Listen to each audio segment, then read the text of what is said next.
All right, good day, everybody. Okay, part two, fighting off depression 48, why we have mass public shootings, school shootings, and also homicide and why people commit suicide as well. Okay, where we left off is not being afraid of death and accepting death. One of the reasons why it's important to embrace death and accept death is because you become more grateful for the little things in life, and you also become more grateful for the people around you. Once you understand fully that you are going to die, you start to realize that you're not going to be here forever. So you have to do what you enjoy, and you have to do the things that you love. There's this one guy, he was just like, if you don't know you're going to die, you're never going to truly live or fully live. Second flip side of death and accepting death is this thing called terror management theory. It's widely known in psychology. Even news networks use it. Commercials use it. TV, magazines, catalogs, they use it. Because really smart corporations and companies and news networks understand terror management theory, and they know it's a real thing. So what terror management theory is whenever you think about death or feel death, whether it's subconsciously or consciously, you feel the need to love and embrace the people that you think are in your inner circle, whether they're your family, your close friends, or the people that you love. However, the people that are not in your inner circle, that you do not consider connected to, or the people that you don't see as the people you love, or the people you're close to, or the people that you're in love with, you see them as outsiders, or separate from you, or not one of you. And it gets to the point where news networks use this tool for you to be against certain groups, whether it's racial groups, white, black, Hispanic, Asian, whatever it is, Muslims. And they push the message that they're not like you. They're not like you. So you have a tendency to go to, or want to go to war with those countries, those religions, or those races, whatever. And it's a massive problem. And it also creates public shootings, whether it's churches, mosques, bombings, that type of thing. So that's an issue. But it's a very real thing, terror management theory. These two guys wrote a book on it, and you could also look it up on YouTube or Google. It's very popular. And the only way to not have terror management theory in your life is to embrace death. And once you embrace and accept death, and you're not afraid of it anymore, you don't see anybody as your enemy. You don't think anybody's trying to take anything away from you, and you don't think anyone. You start to feel more secure. When you embrace death and you're not afraid to die, you don't have any enemies anymore. You don't, everybody just becomes your friend, and you become very peaceful and chill. It's very cool. So accepting death is huge. Not only for the mass shootings we have in this country or around the world, whether it's terrorism, I don't like using that word, mass shootings, but it really comes down to a lot of psychological things. Okay, here we go. Next.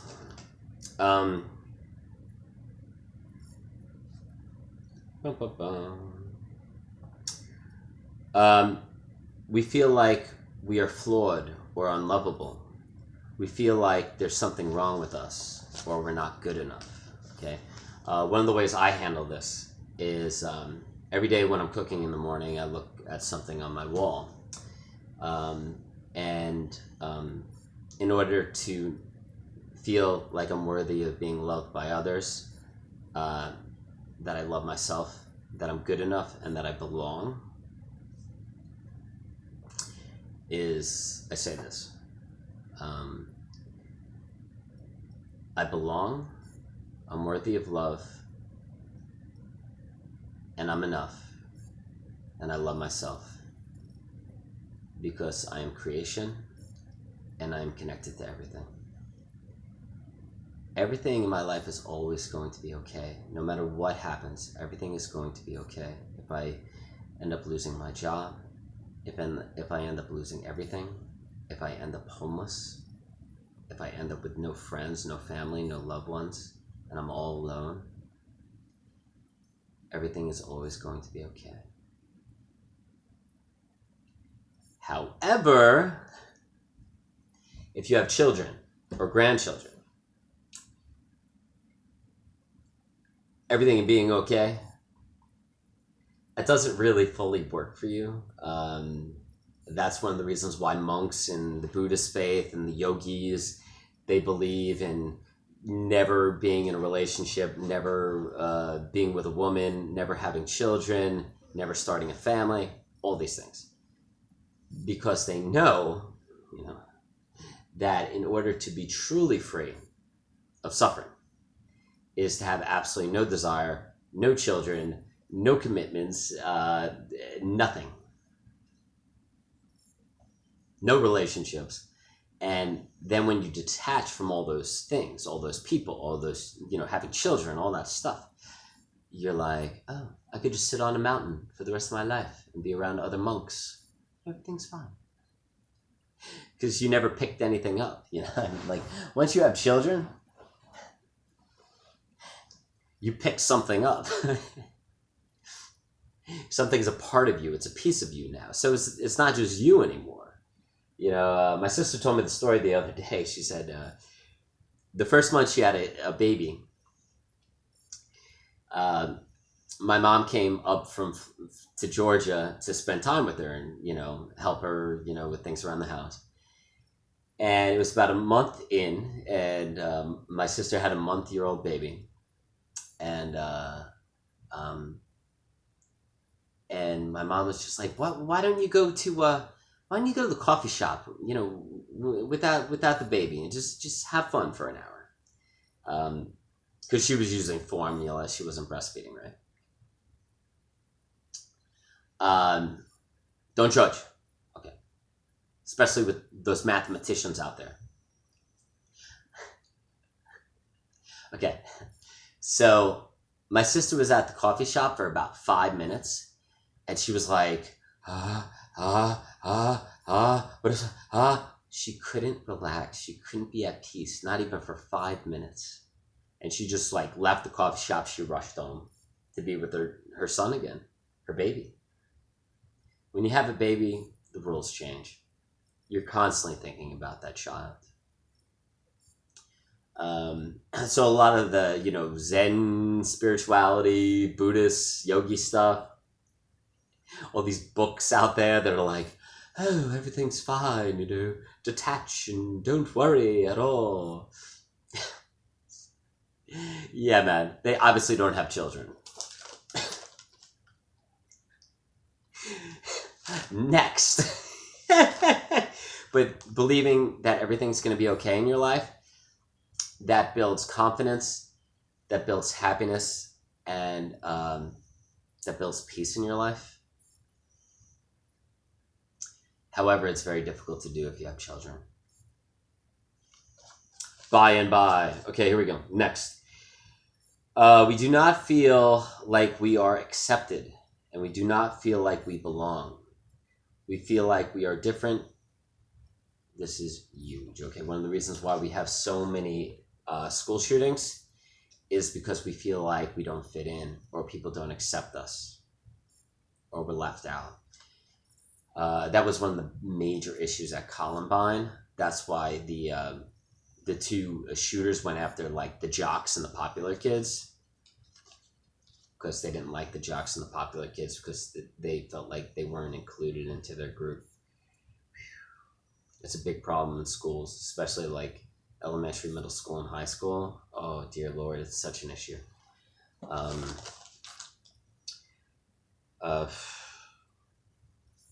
don't know, man. I don't know.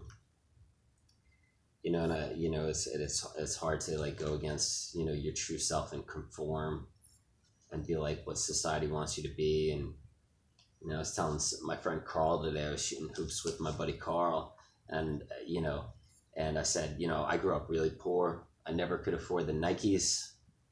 I had like the poor boy shoes, and I got picked on a lot in elementary school, got bullied. But what I did to be accepted, I started to get really good at sports, and I started to drink beer. And I was considered like okay, cool.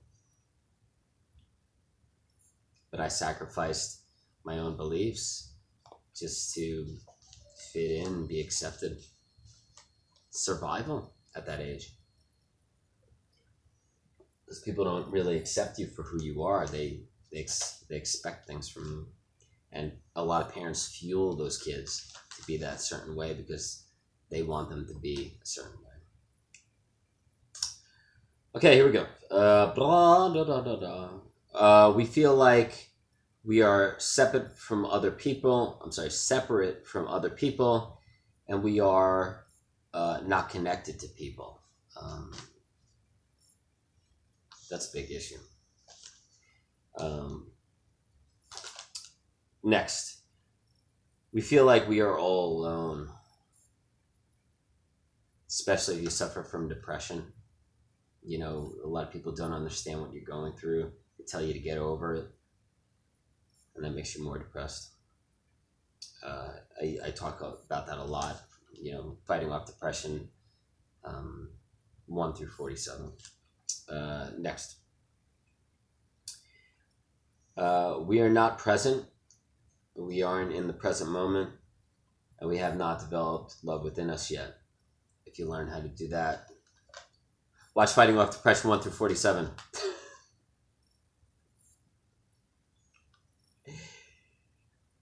Especially number 47, the one I just made, which is putting in the work, man. You got to put in that work. I used to be incredibly depressed and suicidal, and the only way I learned how to not be anymore is to study and study and study. Study fitness, psychology, spirituality, nutrition, how to even sleep properly, what to do to get a better night's sleep. I mean, just you have to say to yourself, like, how bad do I want it? Do I kind of want it, or it's a must? Like when you're suicidal and depressed, I know you don't have that much energy, and I know like you just can't even get out of bed. But like if you want to start to feel better, like you have to just be like, I gotta stop feeling this way. It's awful. I don't want to feel this way anymore. It is a must that I feel better. I must, get better. You gotta want it, and you gotta put in the work.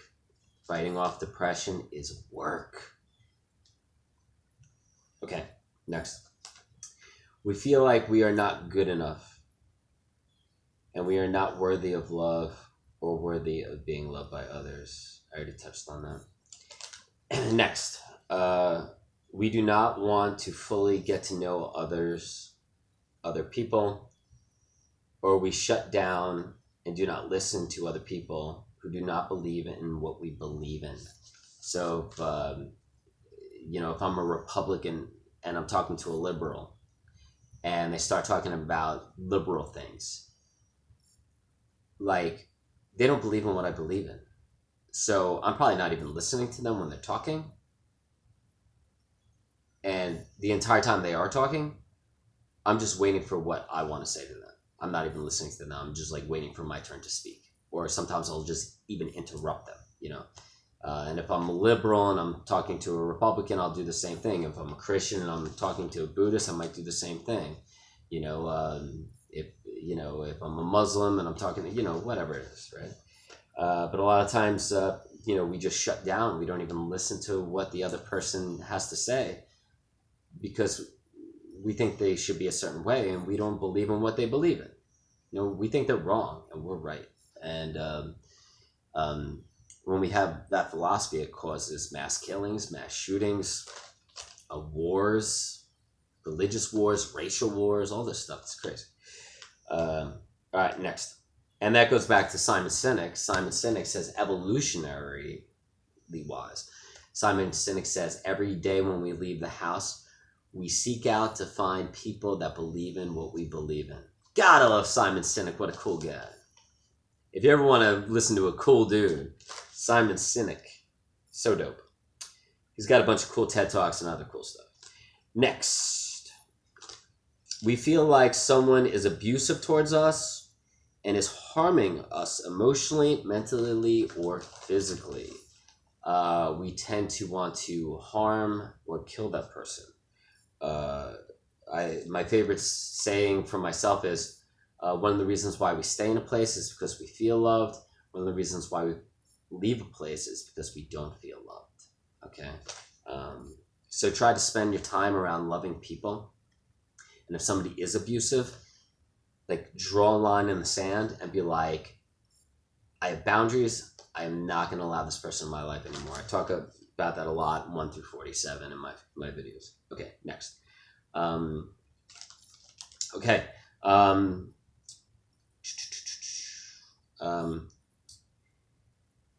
We believe that another person is different from us because they do not believe in what we believe in. Okay, if somebody's different from us, we won't. It's bad. We don't feel like we have any close friends, and we don't feel connected to anyone. This is a major issue, especially when you're depressed, especially when you're a bit different, like, you're not like the other kids in school or in your office where you work, wherever.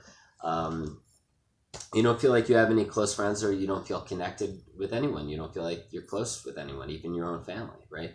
This is a major issue, especially for mentally ill people. And it's harder for us to tell people how we're feeling, open up, because we don't feel close to anyone. We don't feel like we have any real friends or people we could trust or be okay with. So we tend to bottle things up, or we tend to lash out and be more aggressive towards people, and we're more angry because we are bottling up those feelings. And this is where the whole Brene Brown thing about being vulnerable and talking your feelings and what the pain that you're going through with other people. But her big thing is, you have to get to the point where you become really close friends with them. And if you don't have any like close friends or somebody that you could really trust, how are you going to be vulnerable and talk about your feelings with others? So that's the one thing that Brene Brown, hopefully she writes more about that in her books. I haven't read her books. I've only followed her on YouTube. But that's an issue with people that are mentally ill and depressed and homicidal. Okay, next up. Okay, we think people should be a certain way, or we feel like we are right and they are wrong. We get frustrated with, okay, next. We get frustrated with life because we think life should be easy. We get frustrated with people because we begin to depend on other people to make us happy. We expect people to be a certain way. We expect people to love us. And whenever we expect people to love us, or we expect people or depend on people to make us happy, it leads us to fights with other people. We get angry at other people because we think they should be a certain way. We expect them to love us. We expect them to make us happy. We depend on them to make us happy. We depend on them to love us because we haven't found happiness yet on our own in solitude. We haven't had found happiness or love within us alone by ourselves in solitude. So before you get into a relationship, it's really important to find happiness on your own in solitude first and to work on love within you first. If not, you're probably most likely going to get into a lot of fights with that person. You're not only going to cause yourself to go through a lot of suffering, but you're going to cause that person to go through a lot of suffering. And the relationship is going to be very abusive, most likely very controlling as well.